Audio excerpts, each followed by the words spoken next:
I'm Andrew Neethling and I've flown all the way to New Zealand to catch up with a good friend of mine, Sam Reynolds.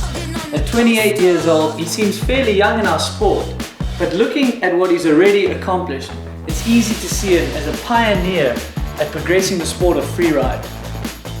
With accolades like best trick at Rampage, the first to land a bike flip in competition, and one of the very first few to do a double backflip, it's really safe to say he is progressing the sport of freeride. Well, knowing freeriders, I was meant to meet him 15 minutes ago, so he's probably going to be late. It's a bit fishy. I do know he likes his racing drones. Late? I've been waiting for you. I'm just trying to get a cool shot for your new video. Oh, classic. Well, I didn't come to New Zealand to watch you fly a drone. Oh, let's go biking then. Please. Done.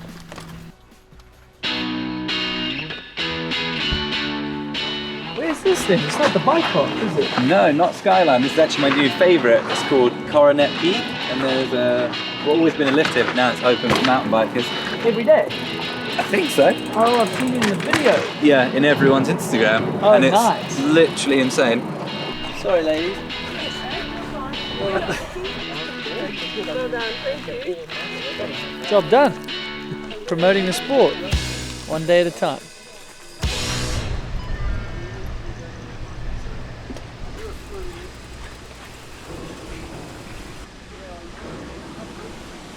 What? The views are insane.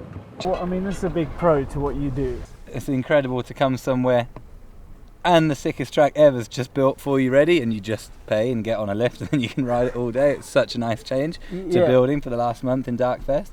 Oh, that's true. You didn't spend like 3-4 weeks building something. Yeah, Someone it's just here for me. you. I just got on a plane and flew it. It's amazing. I do love a bit of downhill. Like jumps is my absolute favourite, as you probably guessed, but downhill is sick as well. And especially this track, it's like a bit kind of, it's not hardcore downhill. It's like got good flow and good berms and good little jumps, and that's my favourite. Wow.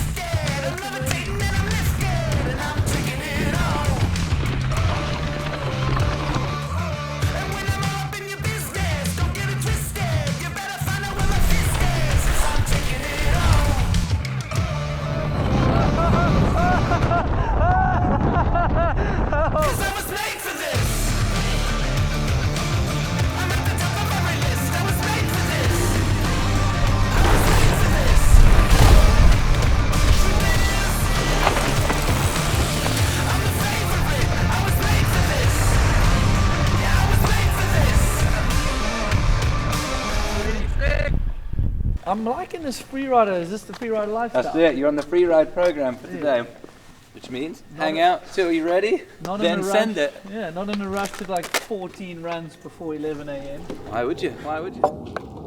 So I think like a recurring theme for you guys, it seems like you are still chasing a high, like the adrenaline and progressing, and every year you build new jumps that they technically need to be a bit bigger for the fans, but maybe for yourself as well. That's it. At the end of the day, it's all masked in a huge event of Darkfest, because obviously it needs some sponsors, and yeah, at the end of the day we just want to build jumps and send them. And it seems without that risk of, say, an injury or something like that, there wouldn't be as much of a high.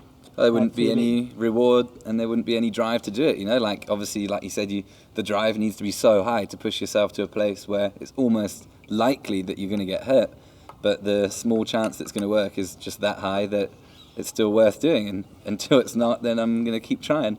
A lot of people might think we're just running it and really winging it, but actually there's a lot of science, a lot of calculations that now these days going in. For example, we measure every single jump that we've built in the last 3 years, and we've got like a big database of the speed, the takeoff angle, the heights, the length, just so that we're kind of taking it to that next level and trying to make it a bit safer, I guess, and putting a bit of science behind it. It's quite intense doing the jumps that big. It takes a lot of prep, a lot of work, and yeah, it's quite tiring actually. You can't ride it for more than 2 hours, but it's nice to come after a big event like Darkfest was last month, and now we're just here doing a few laps, and that's truly what I enjoy as well in the off time. Yeah, I've noticed that, like, even if we're in the woods in Surrey Hills, like, you'd have as big a smile as you do almost when you're jumping some of these big jumps.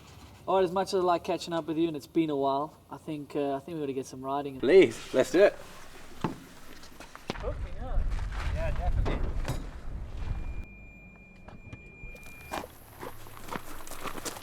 Here we go then. Welcome to my world. Ah, dream track. Ready for some big air?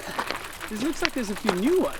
There's a new section up top. There's kind of 3 jumps, which are my favourites, and we'll have a couple goes on here, have a few sessions, and challenge the day. I think I bought me drone, so I want to get a good old shot of you. Oh my goodness! Shitting yourself. Not really. Dropping your goggles. Panicky. Panicky. Is that not helpful at all? Right, from what I remember, a nice gentle. I don't know why I'm even talking about it. I don't really remember. This is so bad. Follow me. Okay.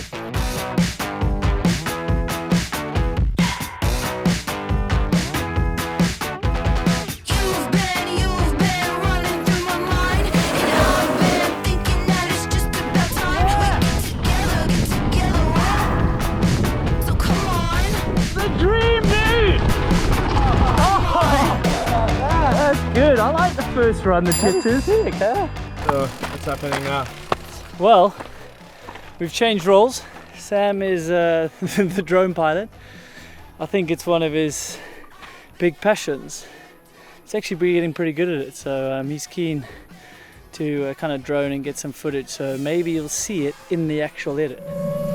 Shit, can't see.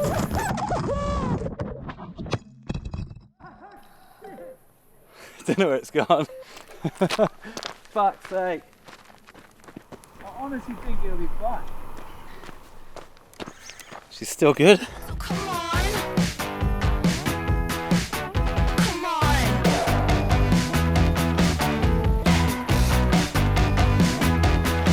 So come on.